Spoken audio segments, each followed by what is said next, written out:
ulang tahun Injil masuk di tanah Papua saat ini berlangsung dalam nama Bapa, Anak, dan Roh Kudus. Amin. Kasih karunia dan damai sejahtera Allah Bapa, Tuhan Yesus Kristus dan Roh Kudus turun dan menyertai jemaat sekalian. Jemaat disilahkan duduk kembali. Kita memuji Tuhan di dalam nyanyian Mazmur 47 ayat pertama dan yang kedua, bangsa dunia ayo bersorak.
Menceritakan kemuliaan Allah. Hari meneruskan berita itu kepada hari. Tidak ada berita dan tidak ada kata. Tetapi gema mereka terpancar ke seluruh dunia dan perkataan mereka terpancar ke seluruh dunia. Nyanyian rohani 144 ayat yang pertama saja.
Ya Tuhan, dalam segala kelemahan dan salah kami datang menghadap Engkau dan memohon, dengarkanlah pengakuan kami.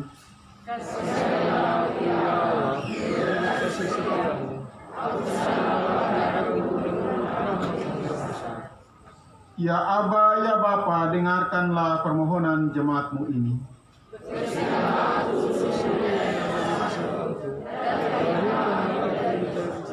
Ya Roh Kudus, barui dan tuntunlah umat-Mu.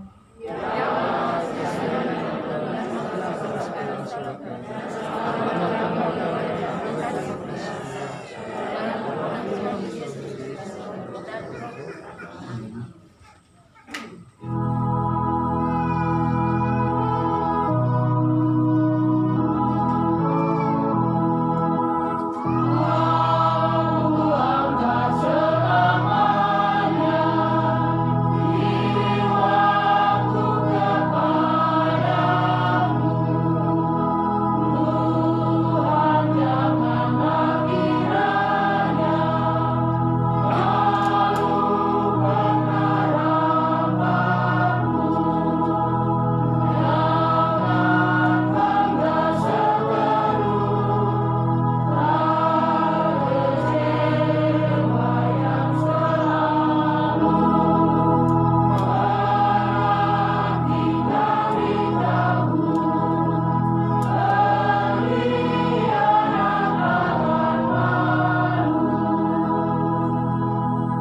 dengarlah berita keampunan, karena begitu besar kasih Allah akan dunia ini, sehingga Ia telah mengaruniakan anaknya yang tunggal, supaya setiap orang yang percaya kepadanya tidak binasa, melainkan beroleh hidup yang kekal.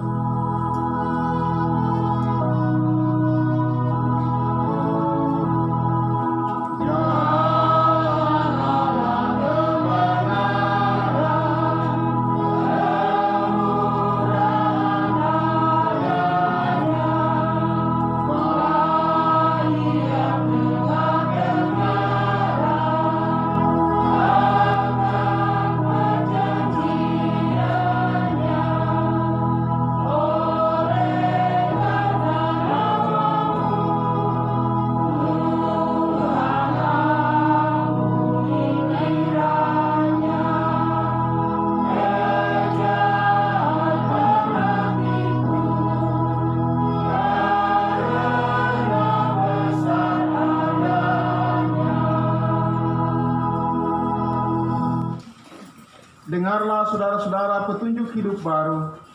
Kita menerima kesaksian manusia, tetapi kesaksian Allah lebih kuat. Sebab demikianlah kesaksian yang diberikan Allah tentang anaknya. Barang siapa percaya kepada anak Allah, ia akan mempunyai kesaksian itu dalam dirinya. Barang siapa tidak percaya kepada Allah, ia membuat dia menjadi pendusta, karena ia tidak percaya akan kesaksian yang diberikan Allah tentang anaknya. Barang siapa memiliki anak, ia memiliki hidup. Barang siapa tidak memiliki anak, ia tidak memiliki hidup. Demikian petunjuk hidup baru bagi kita sekalian. Suatu kampung di pesisir pantai, lautan indah dan penuh menawan, hijauan unggas putih bernyanyi, mengiring sang mentari baru.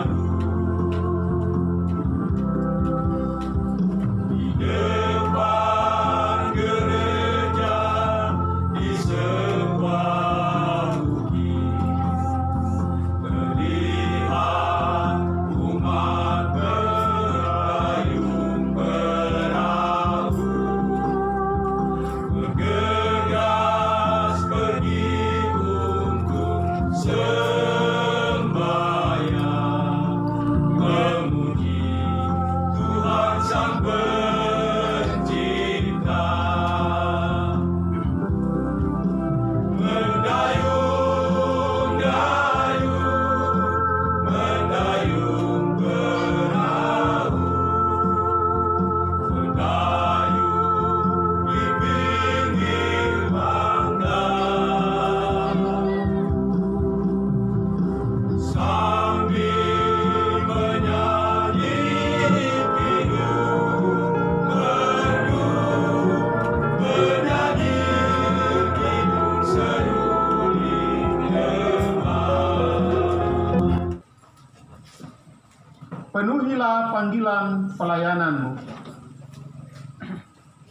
Di hadapan Allah dan Kristus Yesus yang akan menghakimi orang yang hidup dan yang mati, aku berpesan dengan sungguh-sungguh kepadamu demi penyataannya dan demi kerajaannya. Beritakanlah firman, siap sedialah baik atau tidak baik waktunya.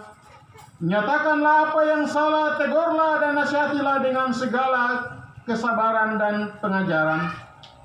Karena akan datang waktunya orang tidak dapat lagi menerima ajaran sehat, tetapi mereka akan mengumpulkan guru-guru menurut kehendaknya untuk memuaskan keinginan telinganya.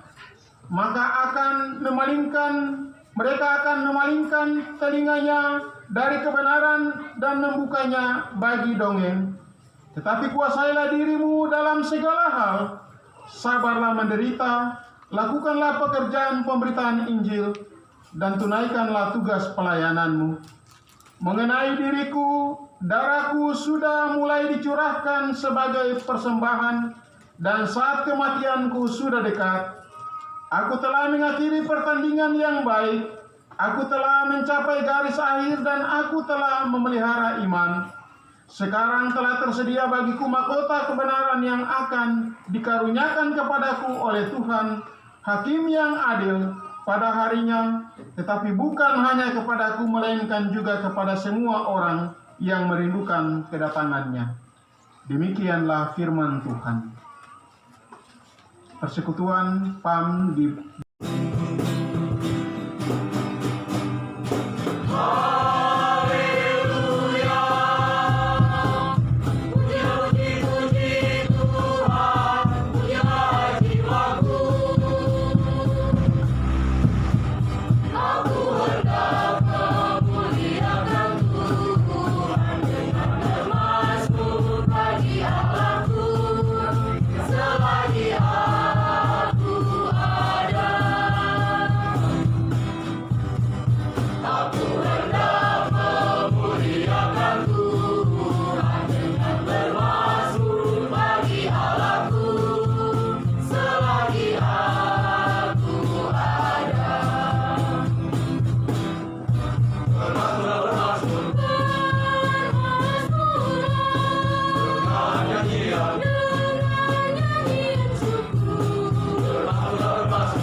Jemaat sekalian, hari ini kita semua orang percaya, termasuk makhluk ciptaan Tuhan di atas tanah ini, hendak memuji dan memuliakan nama Tuhan oleh karena peristiwa iman yang terjadi 166 tahun yang lalu. Atas perkenaan Allah, atas anugerah Allah, atas kasih karunia Allah, Allah mengutus kedua hambanya datang untuk menyatakan Injil Kerajaan Allah di negeri ini. Satu juang yang tidak mudah, mengorbankan diri, hidup, meninggalkan seluruh yang baik di negerinya, lalu datang mengalami pergumulan hebat di atas tanah ini. Tetapi hasil jerih lelah mereka oleh kasih karunia Allah, hari ini pertumbuhan gereja-gereja di tanah ini semakin pesat dan terus berkembang. Inilah hasil pekerjaan pekabaran Injil yang mesti direnungkan oleh semua orang yang menikmati kasih karunia Allah di atas tanah ini. Pembacaan firman Tuhan bagi kita di hari ini dalam 2 Timotius pasal 4 ayat yang pertama hingga ayat yang ke-8 berbicara tentang Paulus mempersiapkan Timotius sebagai seorang anak rohaninya untuk mewartakan Injil Kristus. Karena itu Paulus berpesan kepada Timotius, kuasailah dirimu. Apa dampak dari menguasai diri? Bahasa setiap hari kita bilang kontrol diri. Semua yang dipikirkan, yang hendak diucapkan harus dipertimbangkan. Ini baik atau tidak? Itu konotasi atau pengertian dari kuasailah dirimu. Jangan terpengaruh dengan lingkungan yang ada. Harus tetap berdiri teguh pada komitmen imanmu, keputusan imanmu. Jadilah bijak dan nyatakanlah apa yang salah adalah salah, yang benar adalah benar. Itu isi dari kata kuasailah dirimu. Supaya menjadi orang yang bijak, menjadi orang yang dipandang mempunyai kualitas iman yang dapat memberi dampak positif bagi kehidupan orang-orang di sekitar. Karena itu Paulus mengingatkan Timotius, jangan menganggap engkau masih muda. Jangan orang lain menganggap engkau muda. Tetapi kehidupan imanmu, cara kerjamu, kesaksian imanmu yang menunjukkan engkau dewasa dalam melakukan pekerjaan-pekerjaan Allah. Ini yang memberi dampak bagi banyak orang. Kita merayakan 166 tahun pekabaran Injil Tanah Papua dengan serotan tema Ketahuilah aku menyertai kamu sampai akhir zaman. Dengan subtema mensyukuri hari ulang tahun pekabaran Injil ke-166 tahun. Di Tanah Papua kita bertekad untuk terus memberitakan Injil di dalam gereja, di tengah masyarakat, di Tanah Papua sampai akhir zaman. Tema dan subtema ini hendak memberikan gambaran dan memberikan luasan besarnya tanggung jawab orang-orang percaya yang hidup di negeri ini. Karena itu saya menggunakan istilah GKI adalah tiang rumah, GKI adalah rumah besar, GKI adalah sabuk pengaman, dan GKI adalah tempat orang bersekutu memuji dan memuliakan Allah. Apa alasannya? Sebab gereja memfasilitasi kehidupan orang beriman untuk berjumpa dengan Allah dalam persekutuan di negeri ini. Siapapun dia, dari mana datangnya, apa perbedaannya, tapi perbedaan itu memperkaya untuk pujian dan hormat kemuliaan bagi nama Tuhan. Amin ya. Amin. Untuk itu GKI ada di negeri ini. Untuk itu GKI ada di tanah ini. Supaya dia menjadi sabuk pengaman bagi perbedaan-perbedaan yang ada. Supaya dia menyatakan kasih karunia Allah di tengah hiruk pikuknya kepentingan di negeri ini. Agar nama Tuhan dipuji dan dimuliakan. Semua orang berpegang teguh pada Injil Kristus yang memberikan ketenangan dan kedamaian bagi hidup orang di tanah ini. Karena itu menjadi warga GKI bukan hal yang biasa-biasa. Menjadi warga GKI bukan berpangku tangan. Tapi menjadi warga GKI berarti mau bekerja keras dan rela berkorban. Sebab di mana ada orang hidup, harus GKI melayani sampai di sana. Di mana orang bersekutu, harus GKI ada di sana. Dan untuk itulah hari ini kita ada dalam persekutuan ibadah perdana bakal jemaat Efrata binaan jemaat GKI Shalom Amungsa. Menandakan bahwa harus ada persekutuan di tempat ini. Harus ada puji-pujian yang naik dari tempat ini. Supaya tempat ini menjadi tempat di mana dipakai oleh umat Tuhan memuji dan memuliakan nama Allah. Ini memberi tanda bahwa Injil Tuhan akan terus diwartakan, wilayah pelayanan akan terus diperluas, supaya semakin banyak orang datang kepada Tuhan. Pesan firman Tuhan hari ini oleh Rasul Paulus kepada Timotius bukan lagi menjadi pesan bagi Timotius, tapi menjadi pesan bagi jemaat dan saya, pendeta, penatua Syemaz, badan pelayan unsur-unsur jemaat, kepala keluarga, ibu rumah tangga, pemuda dan pemudi, anak-anak kita sekalian. Pesan firman Tuhan ini datang, kuasailah dirimu dan beritakanlah Injil Kristus. Menguasai diri supaya kita siap dan mampu untuk memberitakan Injil Kristus dalam suasana hidup ini, baik ataupun tidak baik waktunya. Senang ataupun susah, tapi Injil Kristus harus diwartakan bagi semua orang.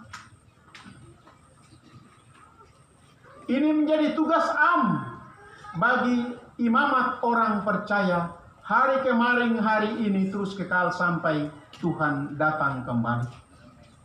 Karena itu tugas Majelis Jemaat Shalom Amungsa mempersiapkan bakal jemaat ini untuk menjadi jemaat mandiri adalah tugas yang mulia. Kalau mau pikir-pikir, kita orang ini siapakah? Pendeta kamu dua orang saja. Majelis kamu siapa? Memang kita bukan siapa-siapa, tapi Tuhan memakai hidup pribadi dan rumah tangga kita untuk pekerjaannya di negeri ini dan di tanah ini. Amin. Supaya nama Tuhan itu dipuji dan dimuliakan. Kita memang sama dengan manusia yang lain. Kita tidak berbeda dengan mereka. Tapi perbedaan kita adalah iman kita kepada Allah di dalam nama Yesus. Perbedaan kita adalah hidup kita untuk Kristus di tanah ini. Karena itu persoalan apapun, pergumulan apapun, kita yakin bahwa Tuhan beserta kita. Pribadi, keluarga, dalam profesi dan tanggung jawab kita masing-masing. Petani, nelayan, tukang kayu, tukang batu, para sopir, karyawan dan karyawati, para pengusaha, kontraktor, anggota TNI Polri, pekerja-pekerja rumah tangga, siapapun kita yang terhisap dalam persekutuan orang percaya di negeri ini, Tuhan mau merangkul kita semua untuk menyatakan kasih dan anugerahnya bagi semua orang. Lalu pertanyaannya, kalau seperti itu, kenapa kita mengalami tantangan seberat hari ini? Wabah COVID-19 yang membatasi ruang gerak kita termasuk pelayanan kita bagi orang lain. Apa maksud Tuhan lewat peristiwa-peristiwa seperti ini? Peristiwa seperti ini bukan sekedar terjadi, tetapi tanda bahwa Tuhan mau berpesan dan mengingatkan orang percaya bahwa iman kepada Allah dalam nama Yesus bukan iman yang biasa-biasa. Iman yang harus dibentuk, ditempa dengan berbagai tantangan, supaya iman itu punya kualitas. Supaya tidak memiliki iman yang mudah tergoda, mudah terhisap oleh situasi di lingkungan kita berada.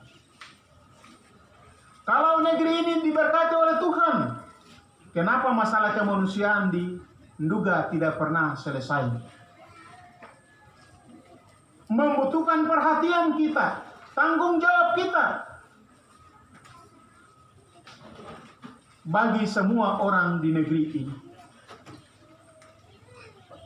Karena itu secara pribadi maupun keluarga, jangan ada yang menganggap dirinya saya belum dipakai oleh Tuhan. Siapa bilang? Itu diri sendiri yang menilainya, tapi bagi Tuhan tidak. Sekecil apapun pengabdianmu, pemberianmu, itu menjadi berkat bagi kemuliaan nama Tuhan. Amin ya? Amin. Amin. Karena itu setiap orang yang di negeri ini, kita punya keyakinan iman bahwa pasti dipakai dan diberkati oleh Tuhan bagi kemuliaannya. Yang membatasi diri kita adalah pikiran kita sendiri. Tapi Tuhan tidak membatasi. Tuhan memberikan ruang yang seluas-luasnya untuk berkarya dan bersaksi. Wilayah Mimika adalah bukan hasil pekabaran Injil dari para sending, dari para pendeta, guru jemaat, guru Injil yang bekerja di GKI di tanah Papua. Bukan. Ini hasil pelayanan dan pembentukan persekutuan oleh anggota jemaat murni. Sebagai karyawan, sebagai pegawai negeri, sebagai anggota TNI Polri, sebagai pencari kerja yang datang di Timika, lalu membentuk persekutuan, lalu terbentuklah jemaat-jemaat. Sampai hari ini, Klasis Mimika sudah memiliki 32 jemaat mandiri, 2 bakal jemaat plus bakal jemaat Efrata binaan Shalom Amungsa. Jadi kita sudah memiliki 2 bakal jemaat. Jemaat Galilea yang dibina oleh jemaat Kanaan Gorong-Gorong, hari ini bakal jemaat Efrata yang dibina oleh Shalom Amungsa. Kita berdoa 2 atau 3 bulan ke depan nanti ada 1 bakal jemaat lagi, bakal jemaat Paulus binaan Martin Luther. Amin. Kenapa ini kita lakukan? Supaya persekutuan itu dekat di dalam hidup orang-orang percaya. Jemaat jangan berpikir bangun gedung gereja itu menara pencakar langit. Tidak usah. Itu membuang biaya. Bangun gedung gereja yang sederhana, tapi tempat itu untuk orang bersekutu memuji dan memuliakan nama Tuhan. Cukup kita punya bangunan besar-besar itu, Shalom Amungsa, Ebenezer, Theodosa Sempan, Martin Luther, Diaspora SP2, Maranatha SP3, Pniel, Jalan Baru. Kemudian yang mendekati adalah Lahairoi SP1. Cukup, jangan pikir yang besar-besar lagi. Pikir yang bisa menghimpun 200 kakak, 700 sekian jiwa, supaya pelayanannya terjangkau dan berkualitas. Itu yang hari ini menjadi strategi pelayanan kita. Karena itu rubah mindset, mau bangun pencakar langit berhenti sudah. Itu nanti maintenance-nya itu bikin tambah kali dalam gereja dan tidak memuliakan Tuhan. Tapi bangun gedung gereja yang sederhana, menampung, dan kita punya strategi pelayanan untuk menjangkau pelayanan bagi seluruh warga jemaat tanpa seorang pun dilupakan. Sebab pesan firman Tuhan dalam Yohanes 21, percakapan antara Petrus dan Yesus. Yesus datang tanya, Simon anak Yohanes, apakah engkau mengasihi aku lebih daripada mereka ini? Petrus bilang, Tuhan, engkau tahu bahwa aku mengasihi engkau. Apa kata Yesus kepada Petrus? Peliharalah anak-anak dombaku. Itu bahasa aslinya. Peliharalah anak-anak dombaku. Pertanyaan yang sama untuk kedua kalinya. Simon anak Yohanes, apa engkau mengasihi aku? Petrus menjawab, Tuhan, engkau tahu bahwa aku mengasihi engkau. Jawaban yang disampaikan oleh Yesus. Gembalakanlah domba-dombaku. Yang tadi jadi anak-anak domba itu sudah menjadi domba dewasa. Yang dipersiapkan kemudian. Lalu untuk ketiga kalinya pertanyaan yang sama. Apakah engkau mengasihi aku? Petrus sadar dan menyesali dirinya bahwa dia pernah menyangkal Yesus di depan orang banyak. Lalu dalam mencucurkan air mata, dia berkata, Tuhan, engkau tahu bahwa aku mengasihi engkau. Apa perintah Yesus untuk ketiga kalinya? Peliharalah, gembalakanlah induk domba-dombaku. Yang tadi jadi domba itu sudah menjadi induk domba. Tapi mereka terus dipelihara, dijaga, dilindungi. Supaya dia tidak kemana-mana. Dia ada di sini tapi gemanya kemana-mana, itu boleh. Tapi jangan ada di mana-mana, karena tinggalkan persekutuan ini. Itu yang tidak dikehendaki oleh Tuhan. Dan tugas pendeta, penatua, syamas, badan pelayan unsur, jemaat kepala keluarga, ibu rumah tangga, hari ini sedang melakukan 3 tugas itu. Kalau sekolah minggu, peliharalah anak-anak dombaku. Sampai di pemuda, gembalakanlah domba-dombaku.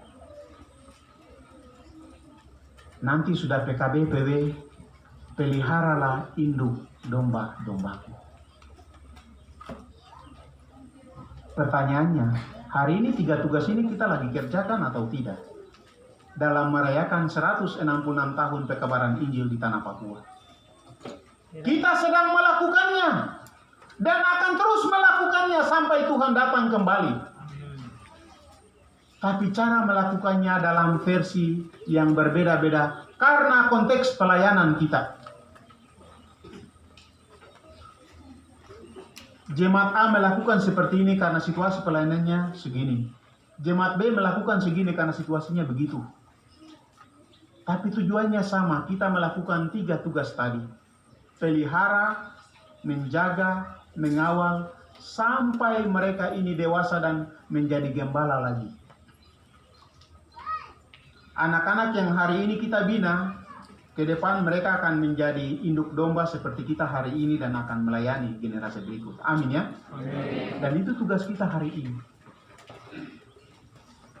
Karena itu perluasan wilayah pelayanan ini supaya wilayah pelayanan itu bisa dijangkau, strateginya dapat merangkul seluruh umat untuk melakukan 3 tugas tadi. Sehingga pendeta, penatua, syamas juga punya waktu untuk berbicara dengan Tuhan secara pribadi, secara keluarga, tentang tanggung jawab yang mereka lakukan. Yesus saja butuh waktu untuk berbicara dengan Bapaknya. Apalagi kita manusia.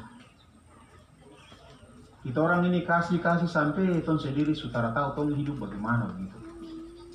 Karena itu jemaat jangan berpikir tentang jumlah jemaat yang besar lagi. Mari kita berpikir baik untuk kuasai diri, tapi beritakan Injil untuk merangkul orang dalam persekutuan-persekutuan yang kecil. Sehingga persekutuan itu walaupun kecil tapi menunjukkan kualitas iman. Sehingga GKI itu identik dengan tiang rumah, identik dengan rumah besar, identik dengan sabuk pengaman. Bagi semua orang itu dapat terrealisasi dalam tugas pekerjaan dan pelayanan kita. Kenapa saya pakai istilah GKI itu tiang rumah? Dimanapun kita ada bekerja dan melayani, warga GKI memberikan kontribusi besar untuk pembangunan negeri ini dan negara ini. Lewat anggota-anggota jemaat yang dipersiapkan untuk gereja, dipersiapkan oleh gereja untuk berbagai disiplin pekerjaan.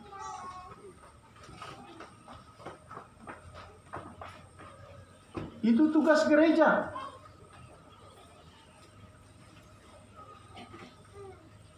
Hari ini tugas GKI yang berat adalah memfasilitasi gereja-gereja yang lain untuk kepentingan-kepentingan yang belum menjadi perhatian dari pemerintah. Hari ini GKI jadi tiang rumah dan rumah besar bagi kita dan bagi mereka. Masalah-masalah yang terjadi di negeri ini, GKI memfasilitasi untuk berkomunikasi, mencari jalan keluar dengan para pemangku kepentingan di tengah bangsa ini dan di tengah provinsi dan tanah ini. Karena itu pekerjaan GKI, tanggung jawab GKI tidak mudah hari ini. Gereja-gereja yang lain hari ini difasilitasi oleh GKI untuk hak-hak mereka, ketenangan mereka, kenyamanan umatnya di atas tanah ini lagi diperjuangkan hari ini. Termasuk masalah kemanusiaan di Nduga. GKI menjadi fasilitator. Karena itu tugas kita tidak mudah. Tanggung jawab kita hari ini untuk semua orang. Soal bersekutu kita sendiri. Tapi dampak dari persekutuan ini menjadi luas dan besar. Kita harus menjunjung tinggi nilai-nilai kemanusiaan di negeri ini dan di tengah bangsa dan negara ini. Karena itu pesan firman Tuhan, kuasailah dirimu dan beritakanlah Injil Kristus. Penguasaan diri ini hanya terjadi oleh karena kesadaran pribadi orang untuk memberi diri dan terbuka untuk pekerjaan Allah. Pekerjaan Allah yang kita lakukan itu sedang berlangsung dalam penyertaan Allah yang Maha Kuasa. Sesuai tema kita hari ini, ketahuilah aku menyertai kamu senantiasa sampai akhir zaman.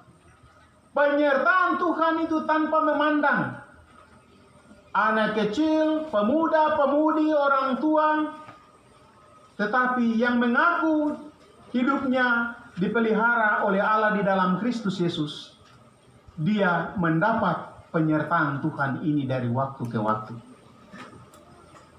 Persekutuan jemaat yang dikasihi dalam nama Tuhan Yesus, mengenang masa yang lalu, para orang tua kita, para pendahulu, seorang pendeta yang ditugaskan ke Wondama ketika dia menjadi ketua klasis, dia tekun belajar tentang sejarah pekabaran Injil waktu itu. Sampai dia cari berkas-berkas itu sampai ke Belanda. Lalu dia mendapat cerita tentang juang masa lalu. Nama-nama para generasi yang lalu dia temukan, lalu dia cari sampai ke kampung asal mereka. Pendeta, kok tidak ada pekerjaan kan? Cari sampai di Maluku, cari sampai di Sangerta Laut sana. Nah, kok pergi ke sana untuk apa? Kakak, saya cari orang-orang yang dulu kerja di sana itu dompu anak-anak, dompu keturunan, dompu anak cucu. Kenapa? Saya mau bawa dong kembali ke Wondama sana. Saya sudah tahu Bupati Wondama. Ini keturunan dari generasi yang lalu yang kerja di negeri ini. Oh, kasih dong jadi pegawai negeri di Kabupaten Wondama sana. Dan dia kerjakan itu. Sebenarnya itu tidak ada dalam tata gereja. Dia bilang, iya tidak ada. Tapi Injil mengakomodir kepentingan itu. Saya bilang, kok hebat. Itu yang betul. Saya bilang, jadi saya main-mainin dia, pendeta, kok tidak pergi juga, Tuhan sudah tahu. Hari ini bukan yang hubungan darah, tapi keterkaitan dengan suku, ras, semua itu dong ada di sini. Tanpa kau pergi cari dulu, sudah datang di sini. Amin.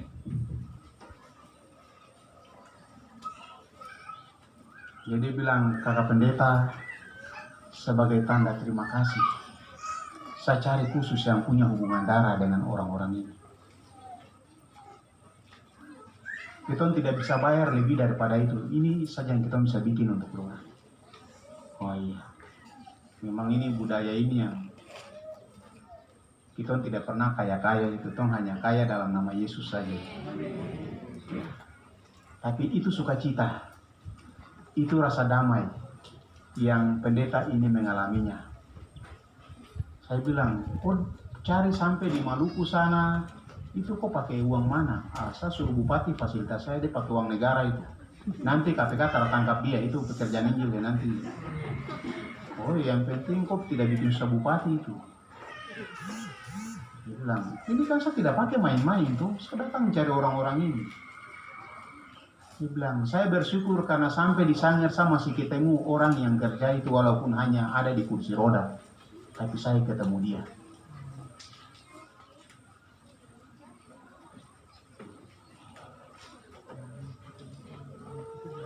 Ya, itu sekelumit cerita sukacita, kebahagiaan yang dinyatakan oleh seorang pendeta yang secara budaya mungkin terpengaruh dengan, dorang sudah kasih saya ini, tapi saya kasih dorang apa?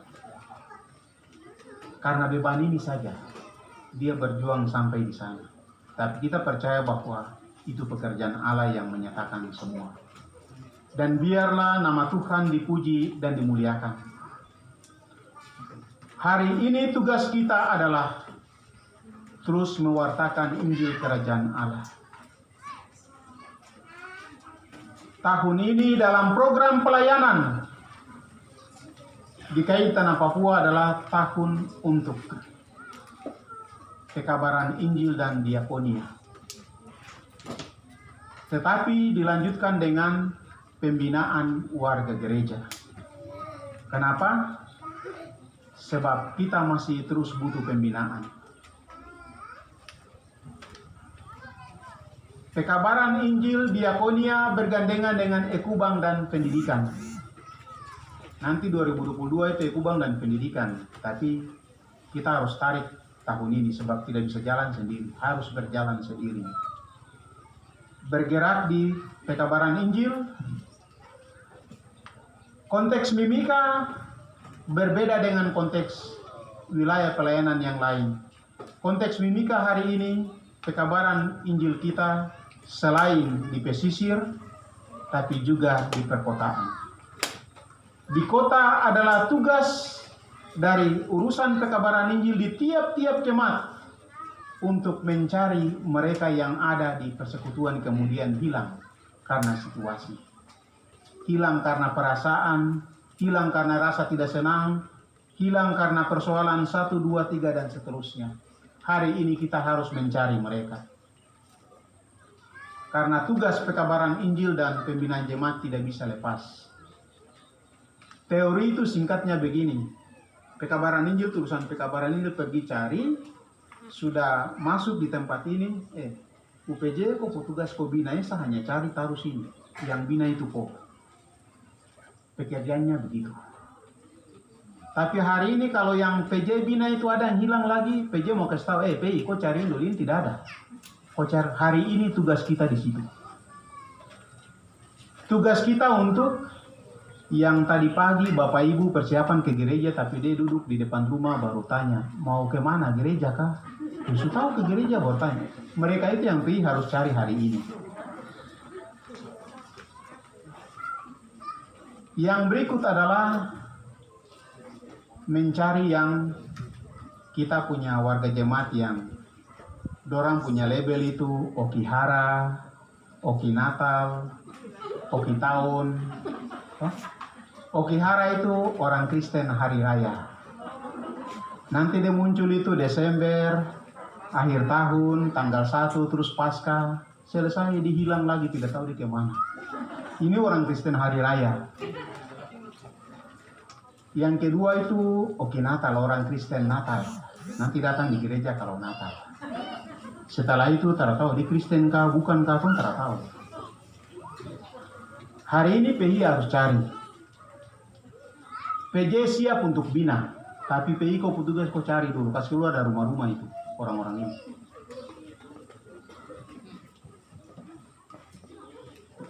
Yang berikut itu Oki Tahun, orang Kristen akhir tahun. Yang bikin penatua Syamas dengan panitia HBG, kamu sewa-sewa kursi itu, sewa tenda itu, dorang itu. Karena tahu sembahyang tapi dong bikin dana habis toh. Ya, itu sudah. Dermang yang aktif sembahyang kumpul terus dong itu yang tolong kasih habis. Jadi kamu tugas cari dorang.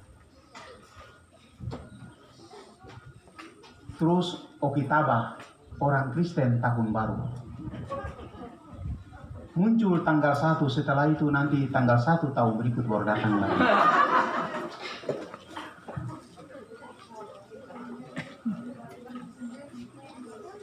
PI punya tugas untuk cari orang-orang ini. Dong pun nama itu warga negara Jepang. Jadi nanti dong mau datang ke gereja itu dong urus ini, paspor dulu dari Jepang mau datang ke gereja. Okihara, Oki Tahun, Okitaba, Oki Natal. Dong pun nama itu nama-nama Jepang, jadi harus ada paspor, visa, baru bisa datang ke gereja. Tapi hari ini PI kamu tugas untuk cari orang supaya jangan pakai paspor lagi. Tapi dong datang bebas-bebas saja. Amin ya.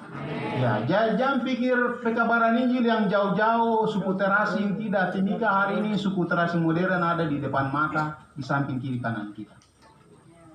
Harus cari dorang. Untuk itulah bakal jemaat ini dibangun.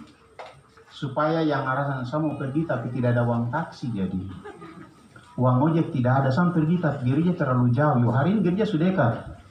Kalau dekat berputar masuk lagi itu yang, oh ini semua orang apa gitu, orang Aring. Ya. Hari ini menjadi pergumulan jemaat kita sekalian.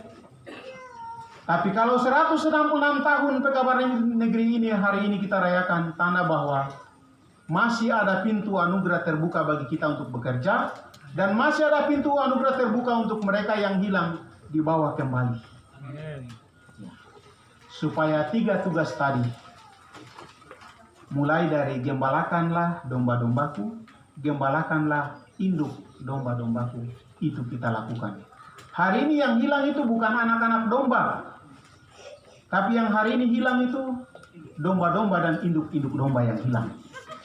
Jadi carilah mereka untuk ada di tempat ini.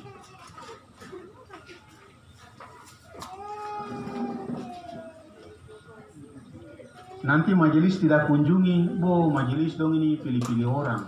Bukan pilih, kok karena hilang dari peredaran jadi bikin langsung lupa.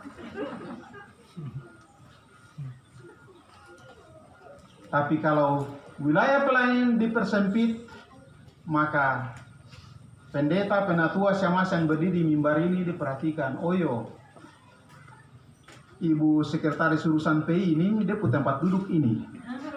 Jadi 2 minggu ke depan kalau dia taruh duduk sini, pendeta mulai bilang, tolong cari ibu ini, dia ada di mana? Dia biasa masuk dia tempat duduk ini. Tapi hari ini tempat duduk ini orang lain duduk, dia di mana? Tadi sakit kah? Cari dia, PI tolong cari dia. Terjangkau, terpelihara, dan mendapat perhatian. Karena itu wilayah pelayanan kita persempit, supaya semua ini berjalan menurut maksud dan kehendak Allah. Jemaat sekalian, tugas GKI sangat besar. Tugas warga gereja Kristen di Tanah Papua sangat berat, tapi mulia karena dipelihara dan diperuntukkan kemuliaan Tuhan. Karena itu lakukanlah pekerjaan ini dengan tekun, sabar, dan rajin. Sebab pekerjaan ini bukan punya kita, bukan punya pendeta, penatua syamas, badan pelayanan unsur, tidak punya Tuhan. Tapi Tuhan akan memakai jemaat sekalian, pribadi, keluarga, persekutuan, untuk memuji, memuliakan namanya. Hari kemarin, hari ini, dan seterusnya. Karena itu kita berdoa, tahun ini Tuhan sayang, 1 pos pelayanan di pesisir kita akan buka lagi. Amin.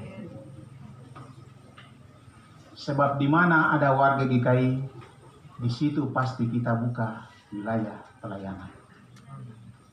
Supaya mereka memuji, memuliakan nama Tuhan, dan terus kuat dalam iman, mereka setia bekerja untuk Tuhan melalui bangsa dan negara ini. Kenapa ini kita lakukan? Jemaat yang selalu melakukan visitasi dalam tugas dan pekerjaan yang terlebih khusus pegawai negeri, anggota TNI Polri, dan yang tangani proyek-proyek. Bapak Ibu kalau ke pesisir, tanya yang urat dengan bangunan di sana itu, tanya, oh itu warga GKI, dari jemaat mana? Amungsa, yang ini Martin Luther, yang ini Federosa, yang ini Sola Gracia, dalam hal tidak ada orang lain lagi. Kamu saja. Akhirnya proses penggembalaan berlangsung di situ. Bapak-bapak, ini memang pekerjaan untuk bapak-bapak menafkahi keluargamu. Tapi secara iman, bapak-bapak diutus untuk melayani saudara-saudara kita di pesisir. Lakukanlah pekerjaan ini dengan baik. Tuhan pasti menyertai bapak-bapak. Tuhan akan melindungi keluargamu yang kau tinggalkan di kota oleh karena pekerjaan ini. Ibu guru, para medis, yang nona-nona itu saya tanya mereka, Nona, tugas di kampung begini, susah baru tidak ingat ini. Bapak dan mama di kota atau tidak ingat kekasih kah? Bilang Bapak Pendeta, memang tugas sudah begini. Kalau kita tidak kerja, siapa lagi? Saya bilang, ini yang Tuhan cari itu yang Tuhan tahan kau terus di sini. Karena kau punya pernyataan ini. Semangat luar biasa. Bilang, kita di sini kan tidak ada pos pelayanan. Bapak Pendeta, kita biasa berdoa di rumah saja. Ya, mau doa di rumah, di bawah pohon, di pesisir pantai, tapi doa itu kalau naik dari hati yang tulus Tuhan dengar. Lakukanlah tugasmu dengan setia. Kalau kami numpang lewat di sini pasti kami singgah untuk jenguk. Karena itu berdoa supaya Tuhan tetap melindungi kita semua. Lakukan pekerjaan ini. Satu saat engkau menjadi orang yang besar karena kesetiaanmu di hari ini. Penguatan-penguatan yang kita berikan bagi warga jemaat kita untuk mereka bekerja di tempat-tempat yang sulit. Datang ke kota hanya mendapat pengasihan kepala kampung, kepala distrik, sekretaris distrik. Tapi mereka begitu setia. Masih nona-nona. Kadang pikir-pikir, nona kesana, apa pendeta tidak kenal saya, kah? Saya ini anggota PAM di Martin Luther Sagado. Ibu guru terlalu banyak domba sampai saya sudah rapal domba lain lagi. Jadi minta maaf, tapi hari ini ibu guru kasih tahu bahwa ibu guru adalah warga jemaat di Martin Luther. Kita orang semua berdoa supaya Tuhan berkati ibu guru tetap setia melayani. Ini tanggung jawab kita. Waktu kami pergi di Kiliarma Agimuga, sudah pakai pakaian lengkap seperti ini keluar. Yang duduk di bangku itu loreng semua. Saya tanya majelis, ini saya pimpin ibadah di jemaat GKI atau di kesatuan ini? Karena loreng semua yang duduk. Saya harus rubah saya punya khotbah dalam beberapa menit di Mimas. Tuhan kasih hikmat untuk saya supaya saya khotbah kuatkan orang-orang ini setia tugas di tempat ini. Jangan pikir ke kota lagi. Sebab orang ini ujung tombak dari GKI. Untuk ada di tempat-tempat yang sulit seperti ini. Amin.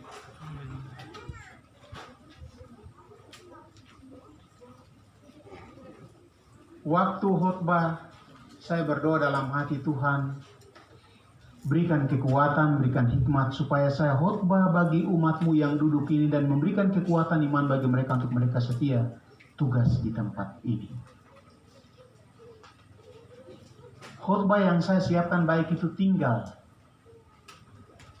dan bicara konteks pelayanan saat itu. Turun lalu mereka bilang, Pak Pendeta, jangan lupa kita orang di sini ya, sering-sering datang supaya kami tidak rasa sendiri. Saya dalam hati, aduh, saya sudah berdoa untuk kamu, buat kamu kasih beban lagi tak?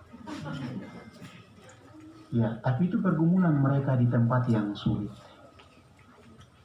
Tidak mudah dan tidak semua orang bisa ada di tempat-tempat itu. Hanya orang-orang yang punya hati dan diperkenankan oleh Tuhan. Perjalanan pakai fiber dari Muara Otakwa sampai di Kiliarma 5 jam. 2,5 jam dari Pomako sampai di Otakwa, 5 jam dari Otakwa sampai ke Kiliarma. Duduk sampai keram-keram.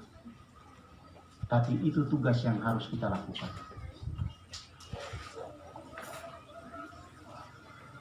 Karena itu persekutuan di kota ini penting supaya menyokong pelayanan di daerah-daerah yang sulit. Kita akan terus melakukannya. Biarlah persekutuan yang telah terbangun di tempat ini dan di hari ini. Semua yang hadir hari ini, orang tua, pemuda, pemudi, dan anak-anak, para pendeta, penatua, dan syemasi, menjadi orang-orang yang telah dicatat oleh Allah dalam buku Al-Hayatnya. Bahwa kita ibadah perdana di hari ini untuk memulai persekutuan di tempat ini bagi hormat kemuliaan nama Tuhan. Selamat melanjutkan tempat ibadah di tempat ini, selamat memuliakan Tuhan di tempat ini, dan selamat merayakan kekabaran Injil ke-166. Tuhan memberkati. Amin. Bukan dengan pesawat terbang,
Allah sumber segala kasih karunia yang telah memanggil kamu dalam Kristus kepada kemuliaan-Nya yang kekal, akan melengkapi, meneguhkan, dan menguatkan, serta mengokohkan kamu. Sesudah kamu menderita seketika lamanya, Ialah yang mempunyai kuasa sampai selama-lamanya.